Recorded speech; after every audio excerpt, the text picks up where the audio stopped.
家好，歡迎嚟到東廚房，我係東房小廚。Welcome to Asian Delight Kitchen, an Asian food recipe sharing and inspirational channel. Today I'm going to share with you on how to make a delightful Cantonese dessert, 楊枝甘露 Mango Pomelo Sago. It is sweet, creamy, and refreshing summer treat you really want all year long. If you can't get big mangoes like I did, you can adjust the amount accordingly. Refrigerate mangoes, pomelo, and milks 1 to 2 hours or overnight. Please see the description box for more detailed recipe. Let's get started.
Now our easy to make creamy, refreshing dessert, Mango Pomelo Sago is done.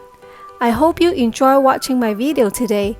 Try this recipe at home and enjoy with your loved ones. If you like my video, please give it a thumbs up, share, subscribe to my channel, and hit the notification button for more delicious recipes. Thank you. See you next time.